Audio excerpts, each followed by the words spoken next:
Hello students, welcome to जीवन classes. आज के इस वीडियो में हम बात करेंगे ट्रांसफार्मर के समतुल्य सर्किट के बारे में।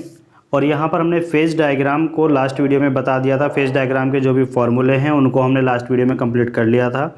जो स्टूडेंट्स उन वीडियो को नहीं देख पाए हैं वो पहले डिस्क्रिप्शन में जाकर के उन वीडियो को वॉच कीजिएगा। उसके बाद यहाँ पर हम बढ़ते हैं एक ट्रांसफार्मर के समतुल्य सर्किट की तरफ, और इसको हम स्टार्ट कर रहे हैं। लेक्चर नंबर 10 तक है वो हमने अपलोड कर दिया है। लेक्चर नंबर 11 ये होगा। और आज के इस वीडियो में हम ट्रांसफार्मर के सर्किट के बारे में और यहाँ पर हम बात करेंगे उसके लॉसेस के बारे में। ठीक है, कंप्लीटली लॉसेस एक एक करके हम आपको जो है बताने वाले हैं। तो चलिए स्टार्ट कर रहे हैं वीडियो। ट्रांसफार्मर के समतुल्य circuit, equivalent circuit of a transformer. तो देखिएगा, किसी भी उपकरण के समतुल्य सर्किट डायग्राम जो ऑपरेशन की विभिन्न स्थिति है, अलग अलग स्थिति, जैसे कि ऑपरेशन जब उसका चलता है, मतलब कार्य जब उसका चलता है तो वो कैसे कैसे वर्क करता है, तो उसकी स्थिति ही क्या कहलाती है, उसका समतुल्य यानी कि इक्विवेलेंट सर्किट कहलाती है। ठीक है, अब ये देखिए, जो ऑपरेशंस की विभिन्न स्थिति है और उसके अंतर्गत डिवाइस के व्यवहार यानी कि वो कैसी स्थिति में कब आता है, उसके पूर्व निर्धारण में काफ़ी सहायक होती है जो भी समतुल्य सर्किट होता है। ठीक है, यह डिवाइस के प्रदर्शन का वर्णन करने वाले समीकरण का केवल सर्किट प्रदर्शित करती है। मतलब जो वो काम करते हुए अपना प्रदर्शन दिखाएगा वो किस तरीके किस स्थिति में होगा, तो उस स्थिति को प्रदर्शित करने को हम क्या कहते हैं, इक्विवेलेंट सर्किट डायग्राम कहते हैं। अब देखिए, यहाँ पर ये एक ट्रांसफार्मर का इक्विवेलेंट सर्किट है, यानी कि इसको कहेंगे समतुल्य डायग्राम। ठीक है, अब देखिए यहाँ पर जो R है, R जो है ये रेजिस्टेंस है, और X जो है वो क्या है, रिलक्टेंस है। और यहाँ पर हम देखेंगे Z, तो Z को हम क्या कहेंगे, इम्पीडेंस। ठीक है, यही हमने लास्ट वीडियो में बताया था। तो R को और X को अगर हम दोनों को एक जगह देखें, तो एक जगह करके देखते हैं, तो वो इम्पीडेंस बन जाता है। तो इसीलिए R और X को क्या बोला गया है, इम्पीडेंस बोला गया है। इसी तरीके से यहाँ पर है, यहाँ पर देख रहे हैं तो ये भी क्या है, इम्पीडेंस बना हुआ है। ठीक है, ये R1 और ये X1 है क्योंकि ये प्राइमरी में है। ठीक है, और ये क्या है, ये दोनों सेकेंडरी वाइंडिंग में। ठीक है, ये प्राइमरी वाइंडिंग और ये सेकेंडरी वाइंडिंग, ये प्राइमरी वोल्टेज और ये क्या है, सेकेंडरी वोल्टेज है। हमने आपको बताया था कि प्राइमरी जो वाइंडिंग है वो किससे कनेक्ट होती है, वो कनेक्ट होती है सप्लाई करंट से, और जो सेकेंडरी वाइंडिंग है वो कनेक्ट होती है लोड से। लोड कुछ भी हो सकता है, बल्ब हो सकता है, कुछ मशीन्स हो सकती हैं जो भी हम उससे चला रहे हैं। ठीक है, ये प्राइमरी ईएमएफ डेवलप होगा प्राइमरी वाइंडिंग पर, और ये सेकेंडरी ईएमएफ डेवलप होगा सेकेंडरी वाइंडिंग पर। ठीक है, इसको हम क्या बोलेंगे, ये एक आइडियल ट्रांसफार्मर का आपको फिगर दिखाया गया है। ठीक, चलिए आगे देखते हैं। ट्रांसफार्मर के सरलीकृत समतुल्य सर्किट को ट्रांसफार्मर के सभी पैरामीटर का प्रदर्शित करके, या फिर हम कह सकते हैं कि सेकेंडरी साइड प्राइमरी साइड खींचा जाता है। ठीक है, सेकेंडरी साइड जो प्राइमरी साइड में जो है उसको ले जाया जाता है। ट्रांसफार्मर के समतुल्य सर्किट डायग्राम जो फिगर है उसमें दिखाया गया है, ये आप देखो सही तरीके से देख सकते हैं। इसको एक बार कॉपी पे बना के देखिएगा, ये डायग्राम आपको बनाना आना चाहिए। ट्रांसफार्मर के समतुल्य सर्किट को जो K = E2/E1 के अनुपात में लेते हैं। देखिए K क्या है, K जो है उनके EMF में जो रेशो है वो कहलाता है, EMF में अनुपात कहलाता है। इंड्यूस्ड EMF जो E1 है वो प्राइमरी अप्लाई वोल्टेज V1 कम प्राइमरी वोल्टेज ड्रॉप के बराबर होता है। मतलब जब प्राइमरी वोल्टेज ड्रॉप होता है वो उसके बराबर होता है। यह वोल्टेज ट्रांसफार्मर की प्राइमरी वाइंडिंग में current I0 no load, I0 क्या है, जो नो लोड करंट होता है उसको हम कह रहे हैं I0, उसके कारण बनता है। और नो लोड करंट का जो मान है वो क्या होता है, बहुत ही कम होता है, इसलिए उसको क्या कर देते हैं, नगण्य मान लेते हैं, और इस प्रकार इसको नगण्य माना जाता है। इसलिए हम कहते हैं कि I1 = I1 मतलब नो लोड करंट के जो आगे दो कंपोनेंट को विभाजित करता है। जैसे कि हम यहाँ पर आप देख सकते हैं कि जो नो लोड करंट है, ठीक है, जो नो लोड करंट है वो दो कंपोनेंट में विभाजित हो रहा है यहाँ पर। तो वे जो दो कंपोनेंट हैं उनके बारे में यहाँ पर कहा गया है कि दोनों कंपोनेंट में विभाजित किया जाता है, और जिन्हें हम क्या कहते हैं, मैग्नेटाइजिंग करंट IM और क्या कहते हैं, वर्किंग करंट IW कहते हैं। यानी कि आपको यहाँ पर दिखाया गया है। ठीक है, इस तरीके से हम यहाँ पर देख सकते हैं। फिर है नो लोड करंट के दो कंपोनेंट। ये जो दो कंपोनेंट हैं वो एक नॉन इंडक्टिव रेजिस्टेंस R0 द्वारा ड्रॉ की गई है, यानी कि हम देख सकते हैं R0 द्वारा, और एक है हमारे पास X0 जो है नो लोड रिएक्टेंस। ठीक है, एक है हमारे पास नो लोड इंडक्टिव रेजिस्टेंस और दूसरा हमारे पास है शुद्ध रिएक्टेंस R0 वाले voltage E1 V1 primary voltage drop के कारण होते हैं। ठीक है, मतलब आर नॉट क्या है, नॉन इंडक्टिव रेजिस्टेंस है। इसको आप ध्यान रखिएगा कि हमने ये कहा कि जो आई नॉट है वो यहाँ से आया, ये क्या है, आई नॉट है, और दो कंपोनेंट में टूट गया, एक तो है मैग्नेटाइजिंग और एक है हमारे पास दूसरा कौन सा था, वर्किंग करंट। एक है मैग्नेटाइजिंग करंट, एक है वर्किंग करंट, और जो दोनों हैं ये किससे, आर नॉट और एक्स नॉट से जुड़े जाते हैं। ये है हमारे पास नो लोड इंडक्टिव रिएक्टेंस और ये हमारे पास नो लोड रिएक्टेंस। ठीक है, अब no load inductive resistance R naught से दर्शाएंगे, नो लोड जो हमारे पास इंडक्टिव रिएक्टेंस है एक्स नॉट, उससे हम एक्स नॉट से लिखेंगे। ठीक है, तो यहाँ पर ये देखा। अब सेकेंडरी करंट जो I2 है वो क्या कहलाएगा, हमारे पास I2 equal to I dash upon K, और आई डैश की वैल्यू क्या होगी, जो I1 और नो लोड करंट है, जो मतलब प्राइमरी करंट है और नो लोड करंट है, उन दोनों का डिफरेंस होगा और अपॉन में हमारे पास के आ जाएगा। इसी तरह हम बोल सकते हैं कि लोड में टर्मिनल वोल्टेज जो V2 है वो सेकेंडरी वाइंडिंग में कम वोल्टेज ड्रॉप सेकेंडरी वाइंडिंग में इंड्यूस EMF 2 के बराबर होती है। इसी तरीके से फर्स्ट में हमने बोला था कि इंड्यूस EMF जो E1 प्राइमरी अप्लाई वोल्टेज है वो V1 कम प्राइमरी वोल्टेज ड्रॉप के बराबर होती है। ऐसे ही जो V2 सेकेंडरी वाइंडिंग है उसमें कम वोल्टेज ड्रॉप सेकेंडरी वाइंडिंग किसके बराबर होती है, EMF E2 के बराबर होती है, जो सेकेंडरी वाइंडिंग में होता है। समतुल्य सर्किट जब सभी राशियों को प्राइमरी साइड में संदर्भित किया जाता है तो इस स्थिति में क्या होता है, ट्रांसफार्मर में समतुल्य सर्किट को खींचने के लिए सभी राशियों को प्राइमरी के रूप में संदर्भित किया जाना चाहिए, और इसका फिगर जो है यहाँ पर आगे दिखाया गया है, जैसे कि आप यहाँ पर देख सकते हैं।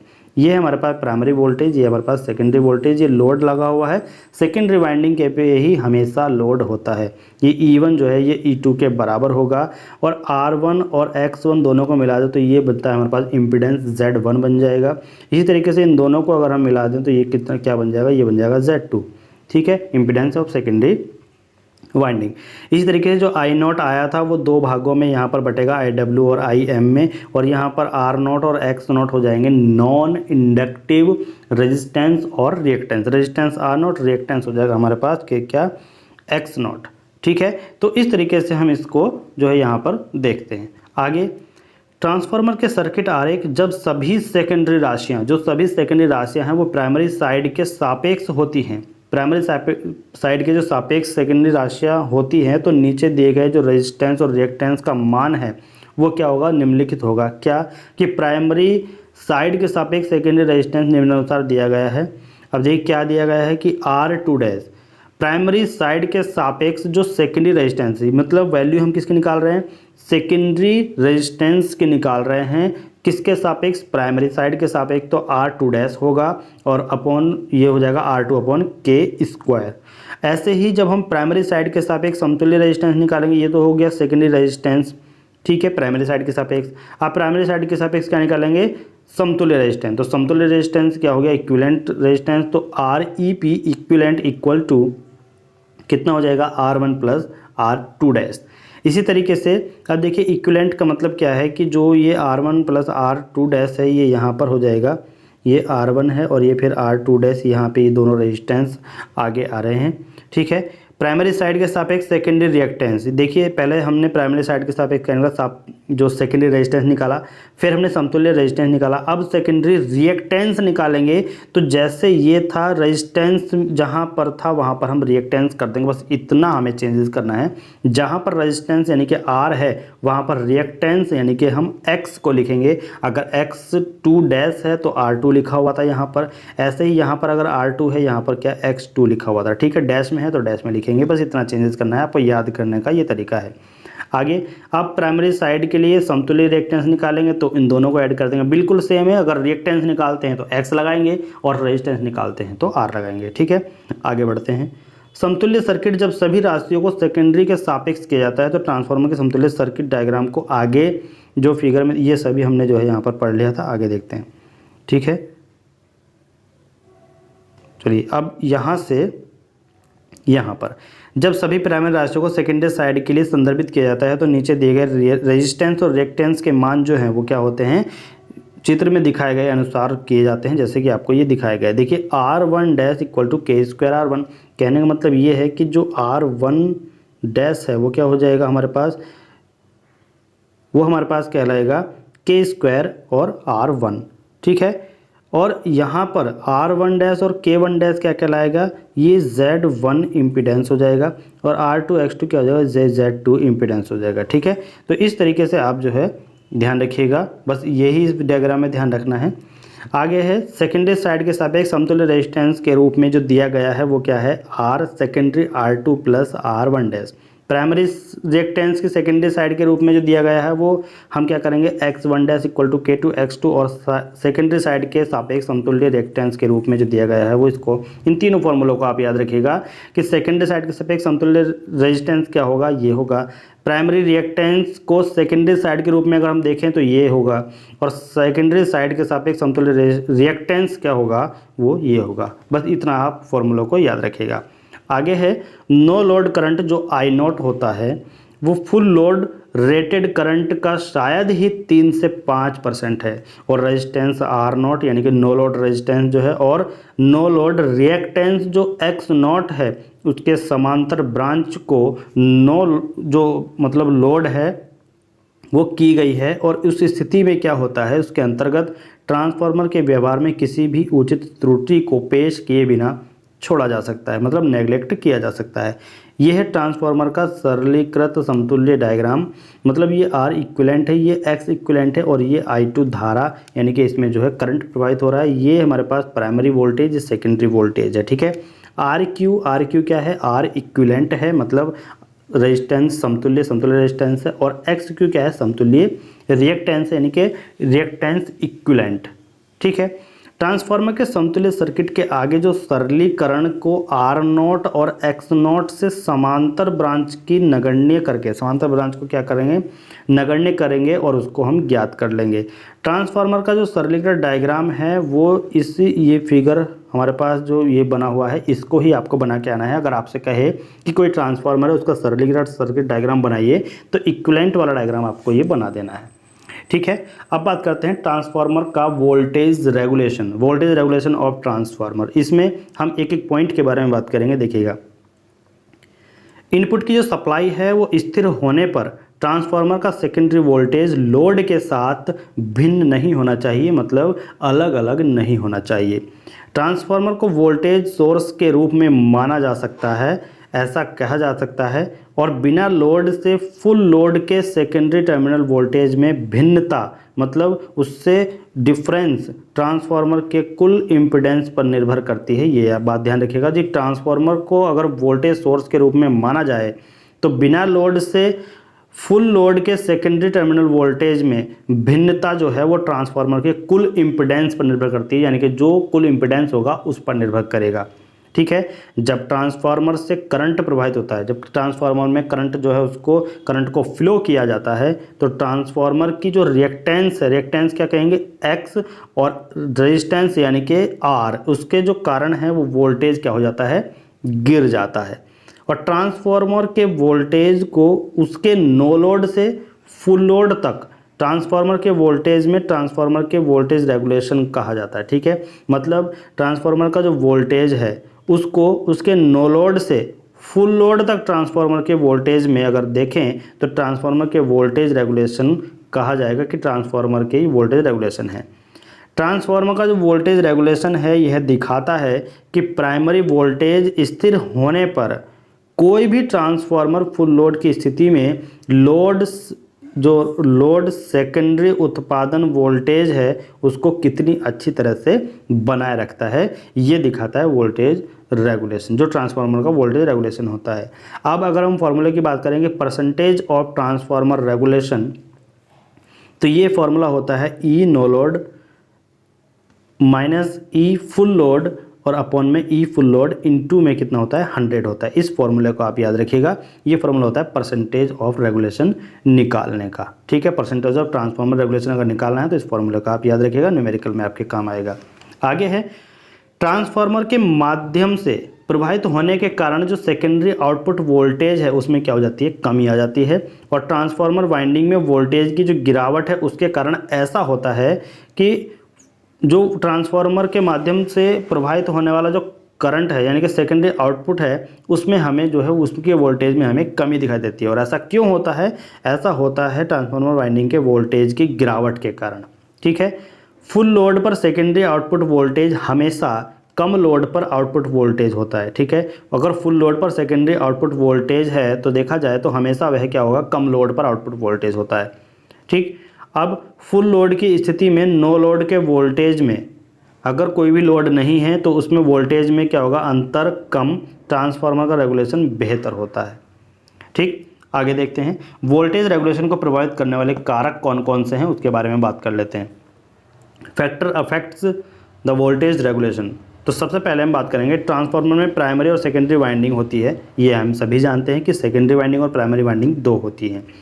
जो वाइंडिंग में रेजिस्टेंस और रिएक्टेंस होता है, जो वाइंडिंग में रेजिस्टेंस और रिएक्टेंस लगे होते हैं कि प्राइमरी में भी और सेकेंडरी में भी दोनों अलग अलग। तो प्राइमरी रेजिस्टेंस और रिएक्टेंस, जो प्राइमरी रेजिस्टेंस और रिएक्टेंस है उसको सेकेंडरी साइड या फिर इसके विपरीत में संदर्भित किया जा सकता है, ऐसा हमने देखा है, हम पढ़ चुके हैं। ठीक है, आगे है कि ट्रांसफार्मर का जो वोल्टेज रेगुलेशन है वो रिएक्टेंस और ट्रांसफार्मर के रेजिस्टेंस पर निर्भर करता है। ये लाइन आप याद रखिएगा, ट्रांसफार्मर का वोल्टेज रेगुलेशन किस पर निर्भर करता है? उसके रिएक्टेंस पर और ट्रांसफार्मर के रेजिस्टेंस दोनों पर निर्भर करता है। ये सेकेंडरी संदर्भ में ट्रांसफार्मर का समतुल्य डायग्राम है, इसको आप देख लीजिएगा। ठीक है, बस आप इन बातों को याद रखिए, जो भी यहाँ पर बताया गया है उनको आप याद रखिएगा कि कौन कौन से फैक्टर्स हैं जो ट्रांसफार्मर के वोल्टेज रेगुलेशन को प्रभावित करते हैं। अब देखिए, जब ट्रांसफार्मर को नो लोड होता है, जब ट्रांसफार्मर नो लोड का होता है मतलब उस पर जो है कोई लोड नहीं हो रहा, वो ऐसे चल रहा है, कोई बल्ब नहीं, कोई मशीन नहीं चल रही, उससे कोई भी लोड हमने नहीं डाल रखा उस पर, तो सेकेंडरी करंट जो है वो I0 वो 0 होता है हमेशा। प्राइमरी में चलता रहता है लेकिन सेकेंडरी में कोई भी करंट नहीं फ्लो होता है। और ट्रांसफार्मर केवल नो लोड करंट ड्रॉ नहीं करती है। ठीक है, तो सेकेंडरी इम्पीडेंस में वोल्टेज ड्रॉप I2Z2 होता है वो सेकेंडरी करंट में वृद्धि के साथ होता है। और सेकेंडरी वाइंडिंग में वोल्टेज ड्रॉप अधिकतम होता है, ये आप हमेशा ध्यान रखिएगा। जो सेकेंडरी वाइंडिंग है उसमें वोल्टेज ड्रॉप अधिक होता है, तभी तो कहते हैं कि जो प्राइमरी वाइंडिंग है उसका वोल्टेज ज़्यादा है और सेकेंडरी वाइंडिंग में जब हम देखते हैं तो वोल्टेज कम होता है। ठीक है, हमें हमेशा आउटपुट क्या होता है? कम मिलता है। जब ट्रांसफार्मर अपने पूर्ण किलो वोल्टेज एम्पियर कैपेसिटी पर ऑपरेट होता है तो रेटेड सेकेंडरी करंट को लोड पर पहुंचाता है। ठीक है, तो secondary terminal voltage no load पर E2 और रेटेड करंट में वोल्टेज ड्रॉप जो कहलाएगा वो I2Z2 होता है। और रेटेड करंट में टर्मिनल वोल्टेज क्या कहलाता है? V2 कहलाता है। तो KCL के अनुसार अगर हम देखें तो इसमें अगर हम KCL लगाएं, ठीक है, KCL अगर हम लगाएं किरचॉफ करंट लॉ, तो E2 equal to I2Z2 plus V2 हो जाएगा। यहाँ से हम क्या करेंगे? I2Z2 की वैल्यू निकालेंगे तो E2 और ये आ जाएगा इधर माइनस E2 माइनस V2 हो जाएगा। तो वोल्टेज रेगुलेशन में हम क्या करेंगे कि E2 माइनस V2 अपॉन में हमारे पास हो जाएगा V2 और इनटू में 100। क्यों? क्योंकि ये जो है ये तो है इनपुट और ये है हमारे पास नो लोड और ये है हमारे पास फुल लोड, और अपॉन में क्या हो जाएगा? V2 और इनटू में 100। तो ट्रांसफार्मर का रेगुलेशन लोड के पावर फैक्टर पर निर्भर करता है, याद रखिएगा। जो ट्रांसफार्मर का रेगुलेशन है वो लोड का कितना पावर फैक्टर है, कितने पावर फैक्टर की वैल्यू है, वो उस पर निर्भर करेगा। अब आगे हम बात करते हैं लैगिंग पावर फैक्टर के लिए ट्रांसफार्मर का वोल्टेज रेगुलेशन। तो इस फिगर को आप ध्यान से देखिएगा, इस फिगर में हम एक एक करके जो पॉइंट है वो हम आपको बताने वाले हैं। Voltage regulation of transformer of lagging power factor. Secondary terminal voltage हमने V2 माना और सेकेंडरी करंट जो है I2 माना, उनके बीच का जो कोण है वो हमने कितना माना? θ2। तो हम यहाँ पर बना लेते हैं V2 और I2 उसके बीच का एंगल कितना है? θ2 है। ठीक है, ये हमने माना। अब जो नो लोड वोल्टेज है उसको हमने E2 माना है और फुल लोड वोल्टेज को V2 माने हुए हैं और करंट कितना है? I2। तो उनका जो फेज़र डायग्राम है वो कुछ इस तरीके से बनेगा। और यहाँ पर जो इस फिगर में हम देख रहे हैं तो यहाँ से हम किसकी वैल्यू निकालने वाले हैं? यहाँ से दोस्तों ध्यान से देखिएगा, इसको बस थोड़ा सा ध्यान दीजिएगा। टोटल जो है कैलकुलेशन ये आपकी समझ में आ जाएगी कहाँ से क्या आया है। इक्वेशन है OC यहाँ से यहाँ तक है। कहाँ से? यहाँ से यहाँ तक OC है। अब OC के बीच में क्या OA आ रहा है। OA में अगर हम AB को जोड़ दें तो ये B तक पहुँच जाएगा, यानी कि OB की वैल्यू क्या हो जाएगी? ये दोनों हो जाएगी। अब अगर तीसरा भी हम इससे ऐड कर दें तो BC, तो कहाँ तक की वैल्यू? यहाँ से यहाँ तक की वैल्यू OC की वैल्यू निकल जाएगी। तो ये इक्वेशन है। अब इस इक्वेशन में जो भी कंपोनेंट दिए गए हैं कौन कौन से, ये दिए गए हैं हमें हमारे पास OA, AB और BC, इनकी वैल्यू को हमें निकालना है। तो देखिएगा दोस्तों, OA की वैल्यू तो हमें पता है कि ये V2 है, ठीक है। AB की वैल्यू यहाँ से यहाँ तक जो है AB की वैल्यू वो हम जो है यहाँ पर निकालने वाले हैं। कैसे निकालेंगे आइए उसको हम बताते हैं, ठीक है। देखिएगा जो AB है वो कंपोनेंट है यहाँ से यहाँ तक। अब ये अगर A और B है और ये एंगल क्या बन रहा है उसका, ये एंगल बन रहा है θ2, ये एंगल θ2 है, तो यहाँ पर दो कंपोनेंट बनेंगे, एक तो ये और एक बनेगा ये है हमारे पास AE। तो ये कंपोनेंट क्या बनेगा, ये बनेगा AE के साथ cos θ2 बनेगा, ये कंपोनेंट जो बनेगा AE के साथ sin थीटा बनेगा, और AE sin थीटा जो है यही तो होगा AE sin थीटा, यानी कि ये तो बनेगा हमारे पास AE cos ये वाला, और AE sin थीटा जो है ये बनेगा हमारे पास जो ये खिंचा हुआ है ये, ठीक है। और इसी के बराबर तो ये होगा दोस्तों, इसी के बराबर तो ये वाला कंपोनेंट होगा, यानी कि जो हमारे पास ये वैल्यू है। अब इसको देखिए कॉपी पर आपने उतार लिया, जैसे जैसे हम बताते जाएं वैसे वैसे आप कॉपी में उतारते जाइएगा बस, ठीक है। ये जो है BE इसी के तो बराबर है F और C, तो यहाँ पर पहुँचे, ठीक है। अब ये जो BC है इसी के बराबर कहलाएगा हमारा E और F, ठीक है।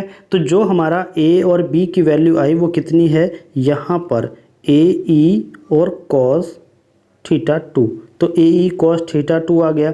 अब देखिए दोस्तों ये BC है, DC नहीं है, ये BC है, क्योंकि BC की वैल्यू निकालनी है, BC की वैल्यू निकालनी है। तो यहाँ से हमें कहाँ पर जाना होगा, अब यहाँ से यहाँ O से देखें A तक वैल्यू मिल चुकी है, अब A से B तक ये वैल्यू मिल चुकी है, उसके बाद BC बचा, तो B और C कहाँ से कहाँ तक जाएगा, B और C जो जाने वाला है दोस्तों वो जाने वाला है यहाँ से यहाँ तक, यहाँ से यहाँ तक, ठीक है। और वो किसके बराबर है, वो इसके बराबर है। तो अगर हम इस त्रिभुज में ये वाला कंपोनेंट और ये वाला कंपोनेंट निकाल लें तो हमारे पास BC की वैल्यू आ जाएगी, यानी कि ये निकल गया तो हमारे पास ये निकल जाएगा। अब इसमें देखेंगे तो ये जो बैठ रहा है ये AD बैठ रहा है, यानी कि यहाँ से यहाँ तक देखिएगा, अब यहाँ से यहाँ तक देखिएगा तो ये कितना है AD है, ठीक है, AD यानी कि DE हो गया। अब DE के दो कंपोनेंट होंगे, एक तो होगा ये कंपोनेंट, एक होगा ये कंपोनेंट, ठीक है, ये होगा। अब यहाँ से कहाँ तक, यहाँ से आप देख सकते हैं ये यहाँ तक ये कंपोनेंट होगा। अब ये कंपोनेंट थीटा से कनेक्ट है तो ये कितना हो जाएगा, ये हो जाएगा हमारे पास ED cos θ2, ठीक है। और ये जो कंपोनेंट है ये वाला इसके बराबर होगा, तो ये थीटा से अलग है, ये कितना हो जाएगा, ये sin θ2 के बराबर होगा, किसके बराबर होगा, और ED, तो ED sin थीटा ये वाला है, ठीक है दोस्तों। यहाँ पर BC की वैल्यू आ गई। अब जो BC है उसकी वैल्यू हम इसमें पुट करेंगे, AB की वैल्यू पुट करेंगे और OA की वैल्यू पुट कर देंगे, ठीक है। आइए आगे हम देख रहे हैं, तो OC और OD के बीच का जो कोण है वो बहुत छोटा है। कौन सा कोण है उसको भी आप देख लीजिएगा कि कौन सा कोण है जो हम यहाँ पर आपको बताने वाले हैं। अब यहाँ पर देखिए ये डेल है, ये जो डेल है ये बहुत छोटा है, तो इसको क्या करेंगे, हम इसको नगण्य मानेंगे और OC इक्वल टू OD को हम ले लेंगे, यानी कि ये जो है ये और ये अगर हम इसको यहाँ पर रखें तो ये दोनों हम क्या करेंगे, बराबर लेंगे, क्यों, क्योंकि ये बहुत ही छोटा है, ठीक है। दोनों को बराबर लिया तो OC की जो इक्वेशन है OA वैल्यू रखी V2, AB AE cos θ2, BC DE sin θ2, ठीक है। अब देखिएगा जो AE है उसकी वैल्यू कितनी है, OA की वैल्यू V2 है, AB की वैल्यू कितनी है, A से B तक AE और cos θ2, तो AE की वैल्यू देखेंगे, AE की वैल्यू है I2R2, तो I2R2 रख दिया, ठीक है। अब DE की वैल्यू I2X2 है, तो देखेंगे DE की वैल्यू क्या है, D और E ये है और I2X2 ये है, तो I2X2 वैल्यू रख दिया sin θ2, ठीक है। अब ये जो V2 है ये इधर लाएंगे तो ये माइनस में आ जाएगा, तो E2 माइनस V2 हो जाएगा और I2R2 cos θ2 और प्लस में I2X2 sin θ2। Voltage regulation percentage निकालेंगे तो E2 minus V2 upon V2 100 होता है, तो यहाँ पर E2 माइनस V2 का जो वैल्यू है वो रखेंगे ऊपर और V2 आ जाएगा नीचे, ये 100, ये आपके पास वैल्यू आ जाएगी, ठीक है। तो इस फॉर्मूले से आप जो है इस तरीके से आप वोल्टेज रेगुलेशन परसेंटेज निकाल सकते हैं। ठीक है, आगे अब देखिए ये तो हमने निकाला था लैगिंग का। अब लीडिंग पावर फैक्टर के लिए ट्रांसफार्मर का जो वोल्टेज रेगुलेशन है उसको कैसे करें। ठीक है, हमारे पास इक्वेशन थी O C equal to O A plus A B plus B C, लेकिन यहाँ पर लैगिंग है तो लैगिंग के लिए बस यहाँ पर ध्यान रखिएगा कि माइनस बी सी होगा। वहाँ पर तीनों प्लस में होंगे, यहाँ पर क्या होगा माइनस में बी सी होगा, बस इतना आप ध्यान रखिएगा। ठीक है, तो ओ सी हमारे पास ये है, ये जो होगा ये किसके बराबर होगा, ये ओ ए और प्लस ए बी, ओ ए और प्लस ए बी यहाँ से यहाँ तक, यानी कि ओ ए और प्लस ए बी को जोड़ें तो यहाँ से ये लाइन बनेगी। इस लाइन में से अगर हम बी सी को माइनस कर दें, मतलब इसको हम माइनस कर दें, तो दोस्तों हमारे पास यही तो बचेगा और यही तो है ओ सी। ठीक है, मतलब ये कहा जा रहा है कि इस वाली लाइन में से हम इस लाइन इतनी लाइन को कट कर दें तो यही तो बचेगा। ठीक है, तो यही हमें करना है। तो त्रिभुज हम लेते हैं, यहाँ पर देखिएगा, अब हम इसकी कैलकुलेशन पर आते हैं। त्रिभुज हम लेते हैं ए बी ई में, तो ए कौन सा है यहाँ पर है और बी कौन सा ये है और ई कौन सा ये। तो इस त्रिभुज में हम ले रहे हैं, एंगल आपको दिखाई दे गया होगा θ2 एंगल बीच में है। ठीक है, और θ2 एंगल बीच में है और ये वाली कितनी है, ये I2 R2, इसको ध्यान रखना है। तो इसी के साथ एंगल बनेगा, एक तो ये कंपोनेंट बनेगा, एक ये कंपोनेंट बनेगा। कंपोनेंट तोड़ेंगे तो कंपोनेंट में ये कहाँ आएगा, ये आ जाएगा हमारे पास ए ई कॉस थीटा, ये वाला ए बी कंपोनेंट। तो ए बी कितना जगह ए ई कॉस थीटा 2, क्योंकि यहाँ पर क्या है थीटा है। अब इधर देखेंगे तो ए ई साइन थीटा 2 आएगा। ठीक है, तो किसकी वैल्यू निकालेंगे दोस्तों, अब हमें वैल्यू किसकी निकालनी है ये भी आप देख लीजिएगा। त्रिभुज डी ई एफ में देखिएगा, क्योंकि ओ ए की वैल्यू हम जानते हैं ओ ए, अब यहाँ से यहाँ तक की जो वैल्यू है उसको भी हम आगे जाकर निकालेंगे। ठीक है, तो यहाँ से ओ सी की वैल्यू पता है V2। ठीक है, अब यहाँ देखिएगा डी ई एफ में, यानी कि दूसरा त्रिभुज लेंगे D E F. D E F कहाँ पर है, ये तो हुआ D और ये हुआ E और ये हुआ हमारे पास F। तो इस ट्रायंगल में देखेंगे, अब इस ट्रायंगल में हमारे पास जो यहाँ पर है वो क्या है, वो है I2X2। तो ये जो DE है इसके साथ कंपोनेंट टूटेंगे, एक तो ये हो जाएगा और ये इसके बराबर होगा।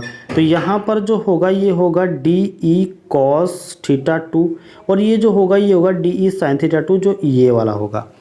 ठीक है, अब अगर हम DF की वैल्यू लिखेंगे तो cos के साथ लिखेंगे। ठीक है, और हम अगर FE की वैल्यू लिखेंगे तो साइन के साथ लिखेंगे। अब देखिएगा ध्यान से कि जितनी डिस्टेंस ये है उतनी डिस्टेंस तो BC है और वैल्यू किसकी निकालनी है, BC की निकालनी है। तो जो DE है उसके साथ साइन के साथ थीटा 2 रहेगा, तो DE साइन थीटा, तो BC की वैल्यू भी तो वही है DE साइन थीटा 2। ठीक है, ये हो गया। अब OC और OD के बीच का जो एंगल है वो कितना है, बहुत ही छोटा है। OC और OD को देखिएगा, OC कौन सा है, ये है, OD कौन सा है, ये है। तो अगर ये डेल है, अगर इनके बीच में जो एंगल है वो बहुत छोटा है तो OC इक्वल टू OD, वही पहले वाला काम करना है और इस इक्वेशन में वैल्यू को पुट कर देना है। इक्वेशन को वैल्यू को पुट करेंगे तो OA इक्वल टू V2 हमें यहाँ पर ले लेना है। तो यहाँ से E2 इक्वल टू V2 और प्लस में ये यहाँ पर आ जाएगा, तो E2 equal to V2 plus I2 R2 यहाँ पर ये होगा। अब देखिएगा ये जो OA है वो हमें कैसे, ये जो है V2 हमें प्राप्त हुआ। देखिए OD जो है ये हमारे पास कितना है, E2 है और यहाँ पर कितना है, ये हमारे पास हुआ V2OC कितना है, OC कितना है, V2 है और OA कितना है, ये हुआ हमारे पास V2। और यहाँ से इस कंपोनेंट को, ये इस कंपोनेंट को निकालेंगे तो ये वैल्यू हमारे पास कितनी है थी, AB, इससे निकालेंगे तो ये साइन के साथ आएगी। तो यहाँ से जो वैल्यू है उसकी हम OA की वैल्यू प्राप्त कर लेंगे, यानी कि V2 और प्लस में ये वाला V2 और प्लस में ये वाला जो वैल्यू है उसको हम निकालेंगे। तो यहाँ पर लिखा जाएगा, देखिए V2 हो जाएगा और प्लस में कितना I2 R2 cos theta 2। I2 R2 cos theta 2 कौन सा हुआ, ये हुआ DE sin theta 2, DE sin theta 2 ये है। अब जो DE sin थीटा 2 है वो इसकी वैल्यू तो ये हो गई। ठीक है। अब ए बी की वैल्यू क्या है, ए ई कॉस थीटा टू, ए ई कॉस थीटा टू, यानी कि ए ई हमारे पास वैल्यू ये हुआ, ठीक है, ये हो गया। अब ई टू माइनस वी टू हम निकालेंगे तो उसी तरीके से फॉर्मूला हमारे पास आ जाएगा ये, ठीक हो गया। अब इसके बाद ट्रांसफार्मर का जीरो वोल्टेज रेगुलेशन क्या होता है। अब जीरो वोल्टेज रेगुलेशन तो कुछ नहीं होता, तो नो लोड के सेकेंडरी वोल्टेज लोड पर जो सेकेंडरी वोल्टेज के बराबर है वो हो ही नहीं सकता। नो लोड पर सेकेंडरी वोल्टेज का लोड सेकेंडरी वोल्टेज जो सेकेंडरी वोल्टेज का लोड है वो प्राइमरी वो सेकेंडरी वोल्टेज के बराबर नहीं हो सकता। हाँ, जो नो लोड का सेकेंडरी वोल्टेज है और जो लोड का सेकेंडरी वोल्टेज है वो दोनों बराबर नहीं हो सकते।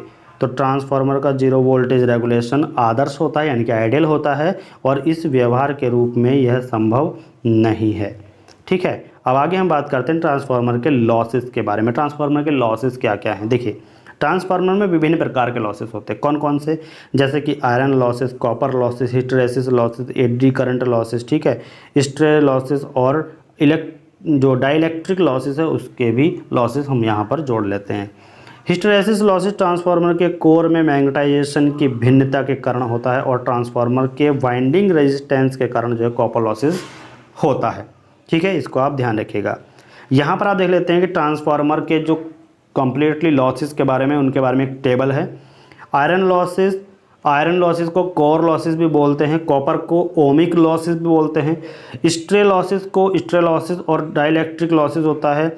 और देखिए आयरन लॉसेस और जो कोर लॉसेस है वो दो तरीके के होते हैं, हिस्टैरिसीस और एडी करंट लॉसेस, ठीक है। अब आइए इसके बारे में एक एक जानकारी आपको दे देते हैं। आयरन लॉसेस क्या है, एक एक की बात करेंगे टोटल। आयरन लॉसेस क्या होता है, आयरन लॉसेस ट्रांसफार्मर के कोर में अल्टरनेटिंग फ्लक्स के कारण होते हैं, क्योंकि यह लॉसेस कोर में होते हैं और इसे कोर लॉसेस के रूप में भी जाना जाता है, यानी कि आयरन लॉसेस को कोर लॉसेस भी बोलते हैं। और आयरन लॉस को हिस्टैरिसीस और एडी करंट लॉस में विभाजित किया जाता है। दोनों यानी कि दो भाग होते हैं, एक तो हिस्टैरिसीस और एक होता है एडी करंट। हिस्टैरिसीस लॉसेस यानी कि ट्रांसफार्मर का कोर एक अल्टरनेटिंग मैग्नेटिक फोर्स के अधीन है और ईएमएफ यानी कि इलेक्ट्रोमैग्नेटिक फोर्स के प्रत्येक चक्र के लिए एक हिस्टैरिसीस तूप का पता लगाया जाता है। अब देखिए हीट को, जो हीट होती है, हीटअप होता है, तो हीट को हिस्टैरिसीस लॉसेस के रूप में जाना जाता है और इसे नीचे दिए गए समीकरण द्वारा लिखा जाता है। PH = K eta B power of 1.6 maximum FV वाट। ये क्वेश्चन याद रखिएगा हिस्टैरिसीस लॉसेस को लिखने के लिए। यहाँ पर K ईटा क्या है, एक समानुपातिक कांस्टेंट है जो ट्रांसफार्मर में प्रयुक्त कोर के सामग्री की मात्रा और उसकी गुणवत्ता पर निर्भर करता है, बस और कुछ नहीं। F जो है वो सप्लाई फ्रिक्वेंसी है और B मैक्सिमम घनत्व का अधिकतम या फिर पीक मान कहलाता है। ट्रांसफार्मर के कोर के निर्माण के लिए सिलिकॉन स्टील सामग्री का उपयोग करके आयरन या फिर कोर लॉसेस को कम किया जा सकता है। हमने पहले ही वीडियो में बताया था कि जो उसकी कोर बनाई जाती है वो सिलिकॉन स्टील की बनाई जाती है, जिससे कि आयरन लॉसेस और कोर लॉसेस को कम किया जा सकता है। एडी करंट लॉसेस के बारे में बात करेंगे तो एडी करंट लॉसेस क्या होता है कि जब एक बंद सर्किट के साथ फ्लक्स लिंक होता है तो एक ईएमएफ सर्किट में इंड्यूस होता है और करंट फ्लो होता है। तो करंट का मान सर्किट के चारों ओर जो ईएमएफ है उसकी मात्रा और सर्किट के जो रेजिस्टेंस है उन दोनों पर निर्भर करता है, ठीक है। क्यों निर्भर करता है, क्योंकि कोर कंडक्टिव मटेरियल से बना होता है और ये ईएमएफ मटेरियल के बॉडी के भीतर करंट को सर्कुलेट करता रहता है और इन सर्कुलेट करंटों को हम क्या कहते हैं, एडी करंट लॉसेस कहते हैं।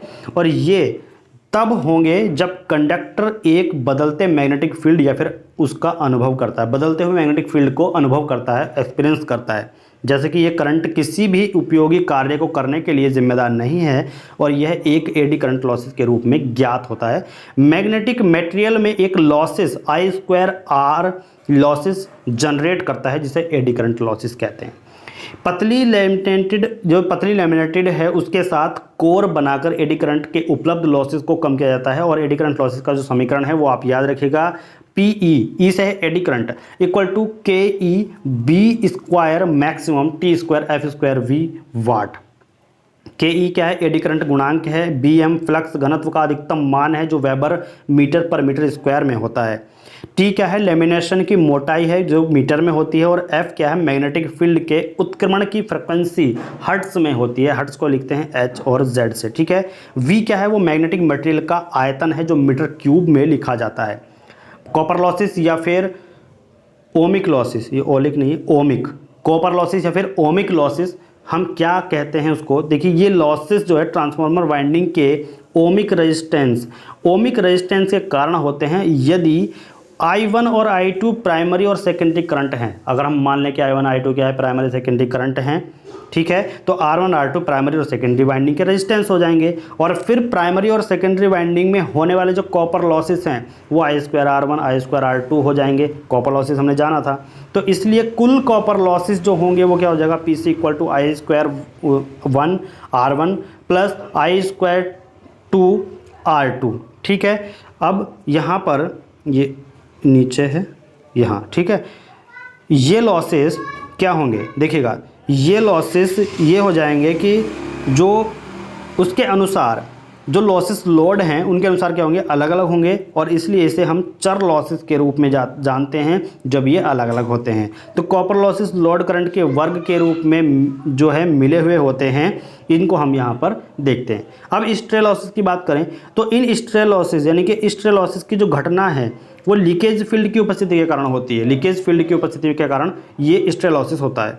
आयरन और कॉपर लॉसेस की तुलना में इन लॉसेस का प्रतिशत बहुत ही कम है और इसलिए इन्हें हम क्या कहते हैं, नगण्य मान लेते हैं, इसको हम लेते ही नहीं हैं। डाइलेक्ट्रिक लॉसेस क्या होता है, डाइलेक्ट्रिक लॉसेस के बारे में बात करेंगे तो डाइलेक्ट्रिक लॉसेस ट्रांसफार्मर के ऑयल में इंसुलेट सामग्री में होता है। ये ध्यान रखिएगा, डाइलेक्ट्रिक लॉसेस कहाँ होता है, ट्रांसफार्मर के ऑयल में इंसुलेट सामग्री जो होती है उसमें होता है, या फिर ठोस इंसुलेशन में होता है जब ऑयल ख़राब हो जाता है, या फिर ठोस इंसुलेशन ख़राब हो जाता है तभी ये डाइलेक्ट्रिक लॉसेस होता है। या फिर एक बात और है, जब ये डाइलेक्ट्रिक लॉसेस देखने को मिलता है कि जो इसकी गुणवत्ता है वो अगर कम हो जाए तब भी डाइलेक्ट्रिक लॉसेस होता है, और इसके कारण से ट्रांसफार्मर की जो एफिशिएंसी है वो प्रभावित होती है, यानी कि उसकी एफिशिएंसी पर फ़र्क पड़ता है। तो ये होते हैं हमारे पास लॉसेस। और आगे हम बात करेंगे ओपन सर्किट या फिर ट्रांसफार्मर पर नो लोड टेस्ट कैसे किया जाता है, और ये देखेंगे हम नेक्स्ट वीडियो में। नेक्स्ट वीडियो इससे भी ज़्यादा अच्छी होने वाली है दोस्तों, तो वीडियो को लाइक कीजिएगा, वीडियो को शेयर कीजिएगा और चैनल को सब्सक्राइब कीजिएगा। जो भी स्टूडेंट्स हमारे चैनल पर नए हैं वो चैनल को सब्सक्राइब कर लें, बेल आइकन को प्रेस कर लें, आने वाले सभी वीडियो का नोटिफिकेशन आपके मोबाइल पर सबसे पहले पहुँचेगा, ठीक है। तो thanks for support on your YouTube channel. ये आपका ही